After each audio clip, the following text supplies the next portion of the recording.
Assalamualaikum warahmatullahi wabarakatuh. Alhamdulillahi rabbil alamin. Wassalatu wassalamu ala asyrafil anbiya'i wal mursalin wa ala alihi wa sahbihi ajma'in. Alhamdulillah, kita dapat lagi bersua pada kali ini. Kita dapat lagi berjumpa pada kali ini insya-Allah. Hari ini insya-Allah kita akan belajar Pendidikan Islam tahun 6 berkenaan dengan tajuk kefahaman surah Ad-Duha. Kefahaman surah Ad-Duha. Baik. Pada hari ini saya insya-Allah kita akan lebih kepada membantu murid yang belum lagi mahir bacaan Jawi untuk dalam menguasai buku teks Pendidikan Islam. Baik. Bagi murid yang dah mahir, tak apa, ikuti jugalah bacaan ini sebagai untuk ulang kaji dan untuk kita lebih faham, untuk kita lebih ingat. Baik, insya-Allah kita teruskan pada tajuk pada hari ini, itu kefahaman surah Ad-Duha. Sama-sama kita buka buku teks pada buku surat. Maaf, saya lupa buku surat berapa. Kita lihat sama-sama buku surat yang terusnya, itu buku surat muka surat 26. Muka surat 26 insya-Allah. Kefahaman surah Ad-Duha. Baik, sebelum kita lebih faham surah Ad-Duha, sama-sama kita baca surah Ad-Duha. Okey. Sampai ayat ke-11. Maknanya surah Ad-Duha ni mengandungi 11 ayat. Okey. Lihat apa saya tunjuk. Suratul Duha. Ini bacaan Jawi, tulisan Jawi. Perhatikan dan baca. Perhatikan dan baca. Perhatikan dulu. Okey. Apa hari ini baca dengan bacaan saya, ikut sama-sama. A'udzu billahi minasyaitonir rajim. Bismillahirrahmanirrahim. Wadduha wal-laili idza saja. Ma wadda'aka rabbuka wa ma qala. وَلَلْآخِرَةُ خَيْرٌ لَكَ مِنَ الْأُولَى وَلَسَوْفَ يُعْطِيكَ رَبُّكَ فَتَرْضَى أَلَمْ يَجِدْكَ يَتِيمًا فَآوَى وَوَجَدَكَ ضَالًّا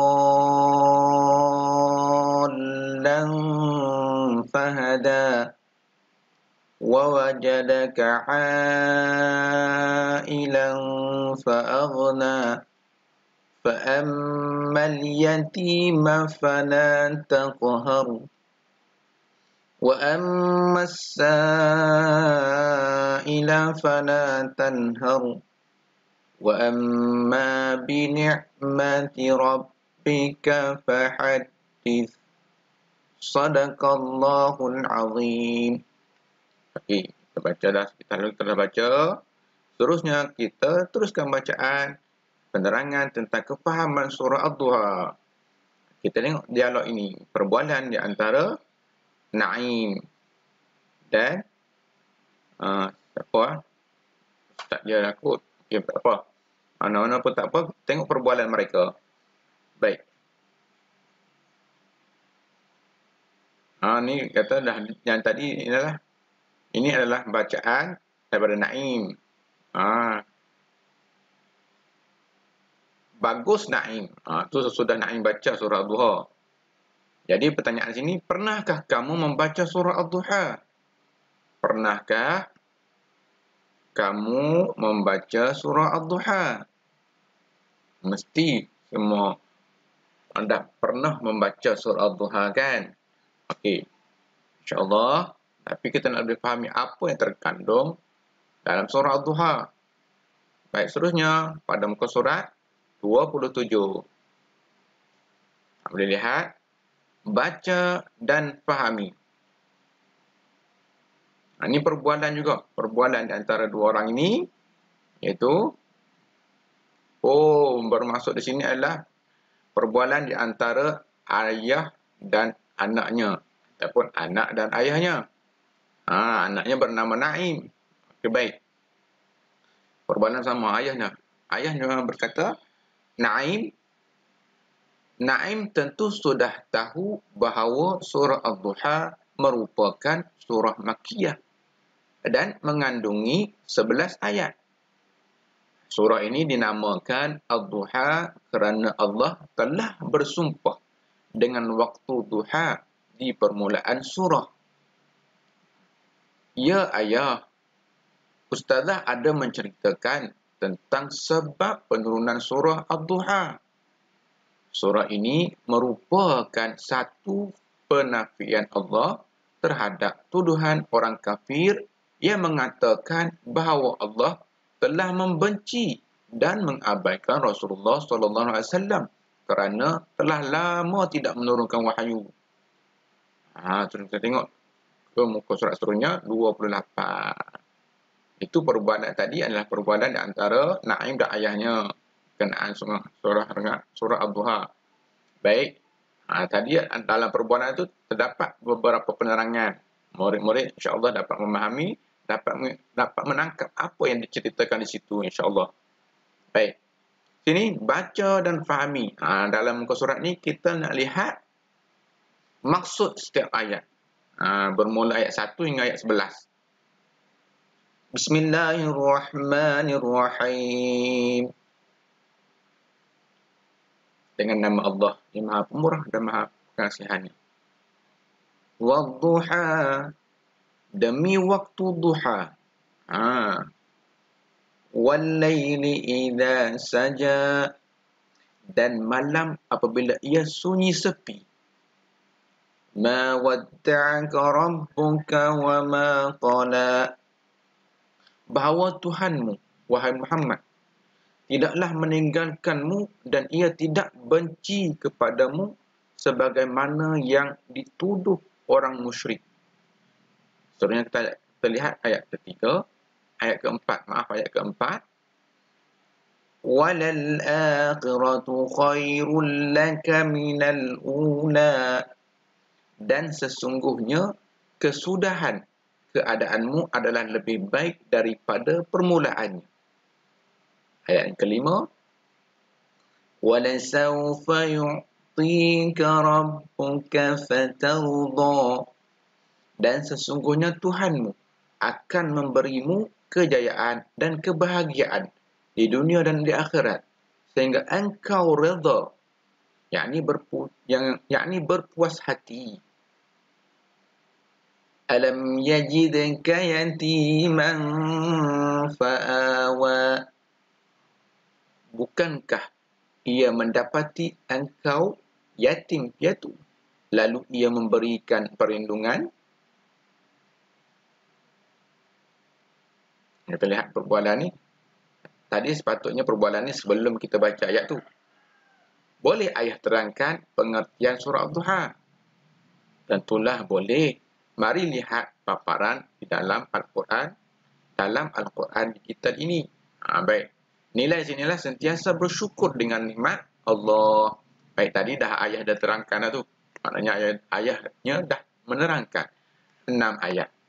Okey, kita lihat pada muka surat seterusnya. Ayat yang ke-7. Wa wajadaka dhallan fahada. Dan didapatinya engkau mencari-cari jalan yang benar, lalu ia memberikan hidayah petunjuk dengan wahyu Al-Quran. Wa wajadaka 'ailan fa'aghna. Dan didapatinya engkau miskin, lalu ia memberikan kekayaan. Fa'ammal yatima fala taqhar. Oleh itu, adapun anak yatim, maka janganlah engkau berlaku kasar terhadapnya. Seterusnya kita lihat pada ayat 10. Wa ammas sa'ila fala tanhar. Adapun orang yang meminta, yakni bantuan pimpinan, maka janganlah engkau tengking herdik. Seterusnya ayat yang ke-11, itu ayat akhir surah Ad-Duha. Wa amma bi ni'mati rabbika rabbika fahaddits. Adapun nikmat Tuhanmu, maka hendaklah engkau sebut-sebut dan zahirkan sebagai bersyukur kepadanya. Baik, kita lihat seterusnya. Perbualan ni, ada lagi perbualan di antara dua orang ini. Amar, mari kita baca ayat 7 hingga 11 surah Ad-Duha bersama-sama. Itu perbualannya. 29. Teruskan lagi bacaan. Sama-sama kita lihat. Hayati dan amalkan. Mari kita hayati intisari dan pengajaran surah Ad-Duha yang disampaikan menerusi radio ini. Ayah dia kata, intisari surah Ad-Duha, apa yang terkandung dalam ni? Yang pertama, intisari surah Ad-Duha. Allah tidak pernah mengabaikan Rasulullah SAW dan baginda akan diberi kegembiraan yang besar di akhirat kelak berbanding dunia. Yang kedua ni menggambarkan nikmat yang diterima oleh Rasulullah SAW seperti perlindungan semenjak kecil dan petunjuk Al-Quran. Tiga, Allah juga mengingatkan manusia supaya menyantuni anak yatim, membantu orang miskin dan orang yang memerlukan bantuan, serta menyebut segala nikmat yang diberikan sebagai tanda syukur. Pengajaran surah. Yang pertama, orang yang berusaha akan berjaya. Yang kedua, kita hendaklah menjaga kebajikan anak yatim dan membantu orang yang memerlukan bantuan. Sentiasa bersyukur dengan nikmat Allah. Rumusan di sini, rumusan. Dalam surah Ad-Duha, Allah menceritakan nikmat-nikmat kurniaan Allah kepada Rasulullah SAW. Semua ini sebagai dalil-dalil ketinggian dan kemuliaan Nabi Muhammad SAW di dunia dan di akhirat. Baik, diharapkan semua murid dapat memahami, dapat mengambil kefahaman daripada surah Ad-Duha pada hari ini. Baik, insya-Allah sama-sama kita ulang kaji, ulang balik. Dengar balik penerangan saya pada kali ini, boleh dengar ulang balik untuk mendapatkan lebih kefahaman. Baik. Kemudian diharapkan murid dapat mengingati apa yang terangkan melalui penjelasan hari ini berkenaan dengan kefahaman surah Ad-Duha. InsyaAllah kita jumpa lagi pada lain masa dan lain ketika. Assalamualaikum warahmatullahi wabarakatuh.